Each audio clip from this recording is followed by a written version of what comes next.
طيب فضل أبو أمين.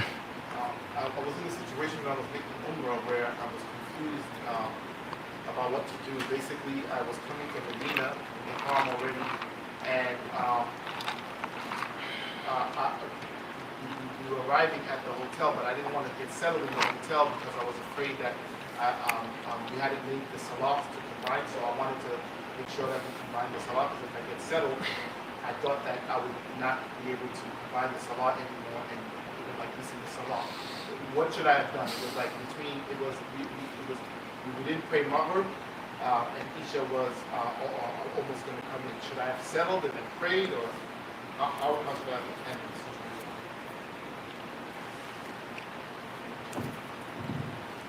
Question says, I came from Medina to Mecca to perform Umrah, and we didn't make Salat al-Maghrib yet, and it was very close to Salat al-Isha time. I didn't get settled yet with regards to the hotel, combining Salats, etc. I'm not really 100% clear on your question. So You're asking basically that you came, Maghrib was in, right? Maghrib was in. And a little bit of time remained for Maghrib, right? Haram, Makkah, and I could have gone straight to the Haram. You could have went straight to the, okay, and what about your bags and things like this? They were going to get taken care of by They were going to take care of. Yeah. Okay, and what did you do?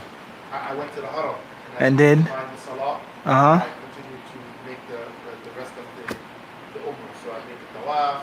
Hey, al-Muhim is that if the bags are being taken care of, you go and you pray. A traveler has the ability to combine and shorten the salah. Of course, there are different ins and outs with regards to how long are you planning on staying in Saudi Arabia. Are you going there for a Hajj, for Umrah? Are you staying for 2 weeks? Are you still a traveler? What's important is the safest thing to do is to go there and pray at the masjid, make the Maghrib, even if it's 10 or 15 minutes left. And then when the Isha comes in, you pray Isha in the congregation. But if you wanted to stay behind and make sure that your bags were okay and make sure they were taken care of, that's a different story. Even if you weren't traveling, if you missed the salat based off of the necessity of looking after your possessions, the room, the passport, my wife, my son, this and that, that's one thing. You clear on that? Even if you didn't have an excuse of delaying the salat and combining the salat. I'm somewhere. My bags, I have to take care of my bags. And I got off the road at a bad time. It's 10 minutes left for salat. That's a necessity. Your wife, your children, the things that you need, they can't be forgiven if your bags are misplaced, if the hotel doesn't give you your room. Everybody understand this? Waliyadu billah, may Allah prevent, push come and shove. Allah forgives if a person does a mistake unintentionally. On what? It's not like you just missed a salah or delayed the salah because you wanted to. You clear on this? But I think once you're in a state of ihram, you should avoid even trying to. It's not about a sin. It's about a difficulty, a hardship. You're sitting around, you're smoking a cigarette, and you don't want to pray. That's different. You're traveling, you're getting out of a bus, going to a hotel. It's chaos. This one, that one. You can't speak Arabic. There's a million things going on in the hotel. Who's leaving to the masjid? Wait for me, Fulan. I got to use the bathroom. I left my cell phone. So on and so forth. It's not like you're just lollygagging. Clear on this? There's a difference between lollygagging and what? Chaos. Checking into the hotel, getting off the bus. No? And Allah knows best. Fadl akhi. Yes, a lot of times when brothers get ready to make Hajj, a lot they say, oh, I'm taking a book with me. Any du'as that you want to need to make on your behalf, X, Y, and Z, and I get over there. Is that okay? Is that beneficial? Question says, is it okay, is it beneficial to go and make Hajj and Umrah with a booklet of du'as for your friends, for your family members, for your associates, etc.? Is that okay? It's a good thing to do. It's permissible for someone to ask you to make du'a for them. It's permissible. It's not something which should be abused. And it's not something which should be done excessively. Scholars of Islam, they speak about this. asking a righteous man to pray for you, it's permissible. But it shouldn't be abused. As if Allah is definitely going to listen to you, but not listen to me. As if you're saying that. Is the holy ground a sacred place, a blessed place? No question. But that doesn't mean that Allah won't accept your dua in New York City, Hollis, Queens. Doesn't mean that. Everyone understand this? So for brothers going, inshallah, make dua for me, please. Tayyib, not best. As far as this and that and so on and so forth, give an extensive list. Ask me for this. Huh? But your family members, your friends, pray for us. Make dua for us. Make dua that I get married this year. Make dua for little Nick. He graduates college. So on and so forth. Tayyib, not best. There's nothing wrong with that. But you don't want to go there and be boggled down with a whole long what? List of stuff. Last but not least, don't forget that the whole entire experience is a means of virtue. So you may make your hajj and you may make basic du'as. And then when you're out of your haram, you're in the masjid, in the Prophet's masjid, here, there, traveling, you make du'as specifically for this one and for that one. Not best. You don't have to do it in which it has to interfere with your hajj, because that can become burdensome. You have a whole big booklet now. And here,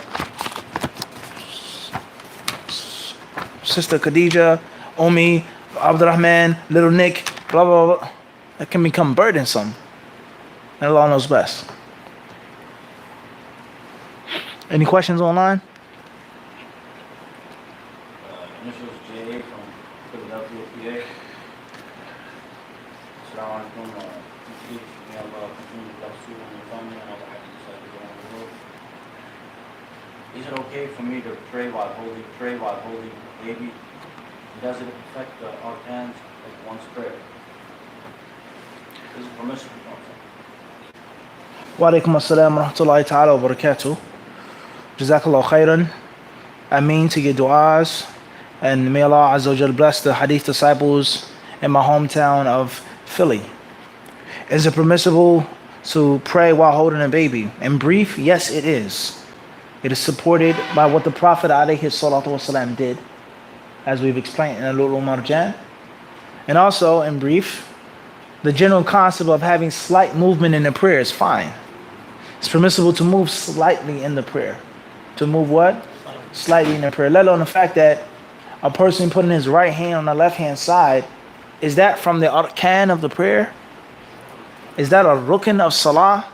Is that even wajib in the salah? Everyone understand this? Al-qiyam, clear. Al-ruku', clear. Sujood is not clear. Is it even mandatory to fold your hands in a prayer? Is it a pillar of the salat to do what? Fold your hands in a prayer, huh? So it's permissible, bid'nillahi ta'ala. And Allah knows best. This is J from Philadelphia, PA. Time. Is it permissible to work for a company that specializes in creating weapons, especially for the U.S. government? Unfortunately, we've run out of time. This is the last question I want to take tonight. Very brief answer. Is it permissible to work for a company that makes weapons for the U.S. military? I would say stay away from it. Don't do it. You shouldn't have that job. Whether it's haram or not, is it specifically or those weapons being used to bomb the Muslims or other countries, or just having them in arms? Avoid it. Stay away from it, inshallah ta'ala. However, like we said before, a brother may say you can't work to make weapons for U.S. military, but you work in a government job designing software. Or you're a mechanic, or you make trucks, or you do this, you do that. What good are the weapons without the what? Software for guidance. And the shipping, and it's all a connected what? System. Don't ever, everybody doing this, so we have to be mindful of this. So I would advise you not to do it. And Allah Azza wa Jalla knows best. Jazakumullah khairan. Inshallah ta'ala tomorrow night we'll finish. And Allah Azza wa Jalla knows best. Barakallahu fikum jami'an.